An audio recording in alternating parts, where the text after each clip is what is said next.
亲爱的各位观众老爷们，大家好，这里是加密阿尔法，很高兴又跟大家再见了。现在是新加坡时间的2025年5月21日周三晚间的6点23分。今天仍旧是科普分享类的视频，旨在给大家科普推特账户在什么情况下会被封，新手注册推特账户的话如何养号， RFA 如何开通，如果被封后应该如何第一时间处理，避免误封，申请解封的格式等。但是在开始前，我有太多要讲的东西了。甚至在今天的视频当中，我将首次加入如何在我们平台购置超低价推特账户后怎么登录使用。不过呢，今天的空投内容非常值得分享啊，还是希望各位观众也能够清楚。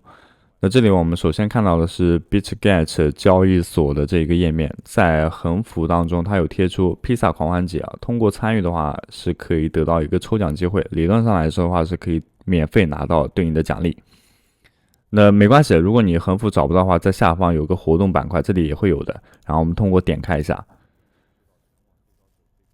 然后在这里呢，活动结束还有4天了，那还比较久。然后大家可以看到这边有个合约的交易量任务，我这里已经完成了。实际上，你只要在当前的这个交易所 BitGet 交易所当中充值EU 就可以啊。那我们现在都极力的推荐大家把重要的资金全部都放到大所。就币安交易所或者是 OKX 交易所当中啊，我们不推荐把就是很多资金放在 BitGet 或者 Get.io。那当然不是说这两个交易所不好，只是说相对来说安全性的话，肯定币安是最高的嘛。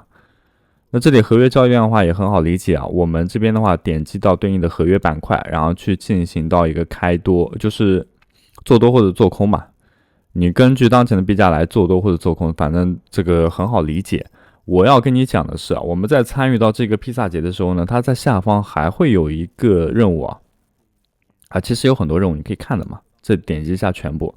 它这里说新用户完成合约交易量大于5000 USDT 就可以获得一次抽奖机会。你可能一开始会觉得5000 USDT 很难获得，很难满足这个额度要求，其实很简单，我们1块钱是可以撬动125最高啊。那比方说大家目前所看到的是 BNB 啊，它的累计最高杠杆是可以开到75。那意思就是说，你的1块钱可以当75来用，懂我意思吗？那很简单，我们开到 BTC， 它的累计最高可以调整到125，那意思就是说，我们1块钱当做125来用。如果你用125来做这个交易量的话，那你这个肯定是突飞猛进的嘛，这5000就很好获得了呀。那我用1块钱撬动了561啊，后续我再慢慢操作就好了呀，无所谓，反正开了，然后直接平仓，开了平仓。损耗也不会损耗多少的，像那个 BTC 或者是一些稳定币的话，它根本就不会掉币价的。然后剩下的话是其他一些合约交易量的任务，大家自行去看。接着给大家分享一下币安阿尔法超级好用的工具，这个工具你一定喜欢，我可以打包票。那首先我们先要去注册一下币安的账户，当然每个人现在都有。如果你是新用户的话，请注意啊，这里有一个夏日的狂欢活动将在明天进行开启。新用户入境并交易可以瓜分到6万枚的 NXPC， 理论上来说，只要你完成这几个超级简单的任务，你就可以得到价值大概40U就是免费可以获得，应该是300人民币左右。那你不清楚它的币价也没有关系，NXPC 在这里那就前段时间那个冒险岛了。我知道很多观众也很可能是第一次观看我的视频，或者是刚入币圈没多久，在这里呢推荐大家提前注册一下交易所，像我们的币安、OKX 交易所，这些主流交易所呢将会对我们以后的加密生活铺砖添瓦。同时呢，使用我们视频下方的注册链接的话，可以享受到永续手续费减免的优惠、独家的新人福利、数字盲盒体验金的奖励，赶紧注册起来吧。另外呢，在每一期视频的下方都放置了我们跟单交易所的跟单链接。在这个方向上呢，你可以利用自己的闲置资金实现利滚利的收益，那么最大化自己的闲置收入。另外，在这个方向一定强烈建议大家去关注一下币安华语区那它这里的话会更新一些实时的币安阿尔法信息，比如说明天要上线独家 TGE 打新第18期。很多观众会说，我需要参与到明天的独家 TGE 嘛？我需要参与到今天的阿尔法空投嘛？因为它有24小时的领取时间。我个人认为的话，如果你本身积分不足215的情况下呢，都不要去参与。等待5月23日的 Zoom， 就是每个人对他期望都非常高，每个人都觉得他是一个大猫。当所有人都共识起来的时候呢，这个代币就本身有了价值。反正你有那么多积分，你领取了今天这个，或者是做了明天那个独家 TG 打新，那你后面的万一是大毛呢，怎么办呢？对不对？所以我个人认为的话，积分可以永远留在这里，只是我们要去筛选一下个人觉得期望拉满的项目。好，我们开始来分享一下那个工具了。等一下扯的太多了。首先是变暗阿尔法的积分计算器啊，那这个的话，我们在前几期视频已经给大家讲过了，很简单，就是通过算目标的积分，然后自己交易所的余额可以累计算出今天要刷多少次。然后这个呢是变暗阿尔法的空头实时数据的查询，作者的话是这些不重要。这个呢，我觉得不如这个做得好。我们点开对应的页面给大家看一下，它可以实时的反映出当前去领取的这个对应的项目人数是多少，然后卖的人数是多少，领取的时间还有多久。包括我们前面几期啊，比如说给大家那个说一下5月20日领的这个 MERL，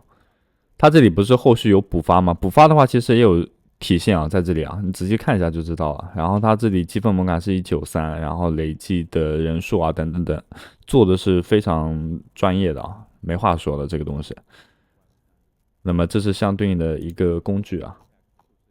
后续的话是 BSC 每日的交易损耗和积分的查询工具啊，可能我们介绍就不过多介绍了吧，因为后续还有个科普视频需要给大家介绍。到时候所有的这个有关于链接啊什么的，我们都会放置在视频的简介处当中，方便大家的使用。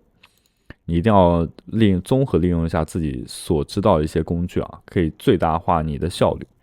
OK， 正式进入到科普环节。每个人进入 Web3 世界的第一媒介很可能是 VPN 梯子，但是充当我们引路人的一定是推特。在推特里，我们可以足不出户就知天下事。如何拥有一个推特账户呢？非常简单。这里输入一下姓名，预留一下电话号码或者是电子邮件，出生日期填写一下，然后按照这个教程往下走，你就可以得到你的第一个推特账户。但是你想要拥有多个，却发现手上仅有一个手机号码或者一个电子邮箱时，你不免会头疼，我要怎么办？今天给大家安利一下我们对接的账户平台。在这个方向上呢，我们是可以进行到一个购买的，并且它的价格非常非常的低廉，仅需要 0.2 USDT 就可以获得一个优质的新推特账户。那这里的话，我们通过输入一下电子邮箱，因为这个邮箱是需要接收到后续的验证码的。然后在这里呢，有支付的方式可以选择，一个是 USDT 或者是一个支付宝。当你支付完成之后呢，会立即跳转到这样一个订单详情。如果你没有跳转到订单详情，也不用担心，只要你支付方式是成功的，你在你的邮箱当中也是可以收到你的账户信息的。那在这里的话，我们要怎么进行到登录呢？其实很简单啊。首先我们来到这里，对应的选择到一个登录，然后这里呢会让我们输入一下对应的这个电子邮件或者是用户名，我们只需要将这一个复制下来，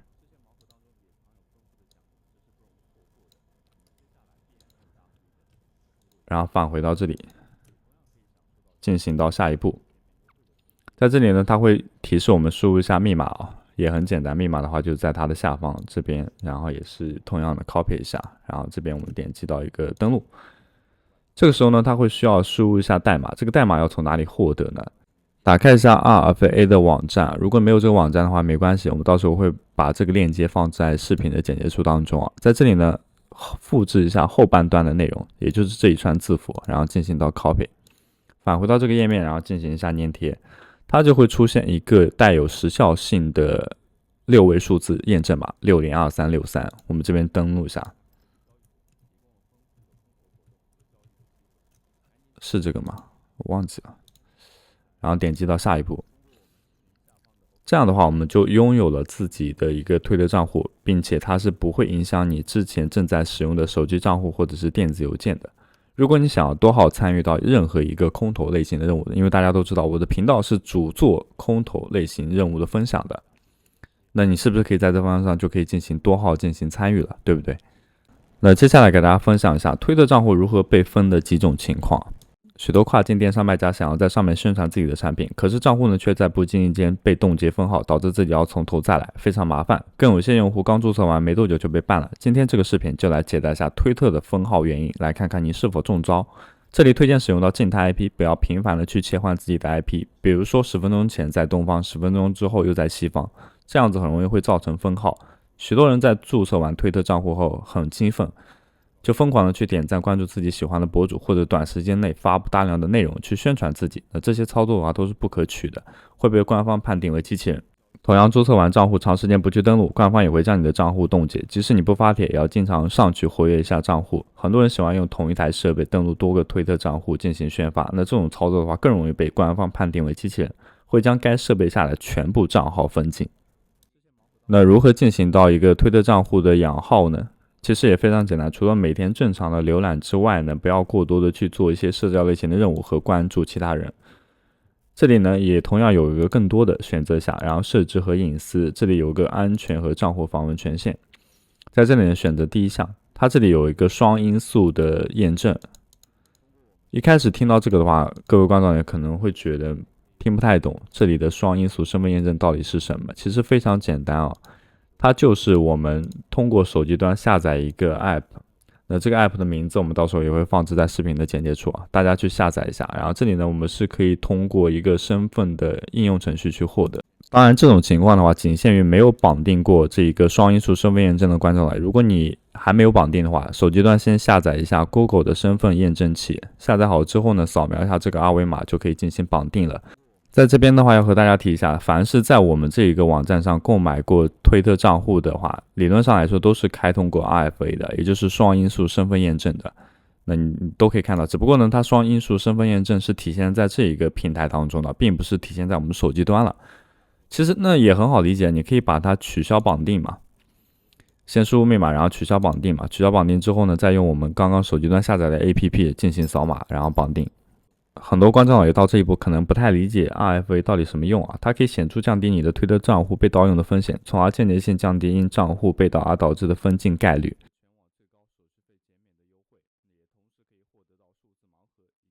那我自己是如何进行到推特账户的保养呢？除了每天正常的浏览之外呢，不要去关注其他人，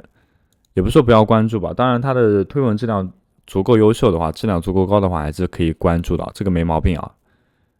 其实你也不难发现，你关注这么多空投类型的博主，他们发推的内容和质量大体都差不多，没有什么区别。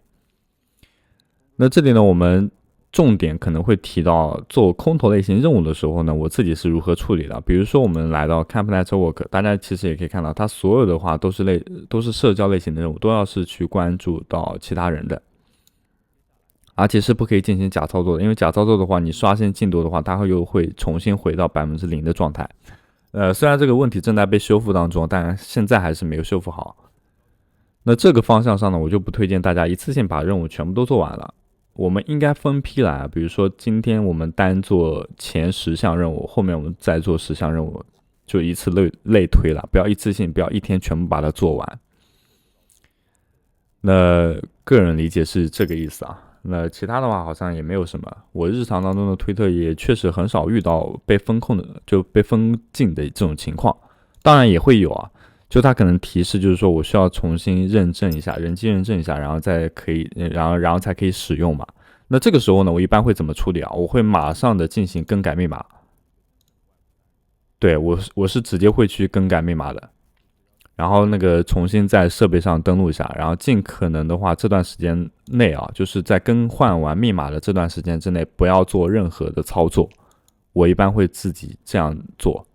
那确实啊，这个推特的话已经用了大概好几年了吧，1年半左右了，确实也蛮久了。最后呢，在这支影片的末尾，祝愿大家的推特都能够长长久久，不会出现任何的封禁情况。同时，对我们这个推特账户的平台感兴趣，我们对接的账户平台感兴趣的话，也可以在这方向上多去看看。我们后续可能也会添加一些新的社交类型的账户，比如说 Discord， 比如说 Telegram 等等等。后续有要求的话，我们再对接吧。那么以上就是本期视频的所有内容，非常感谢各位观众的收看。如果过程当中还有一些问题的话，评论区当中评论出来，我会一一为大家进行解答。我们下期视频再见。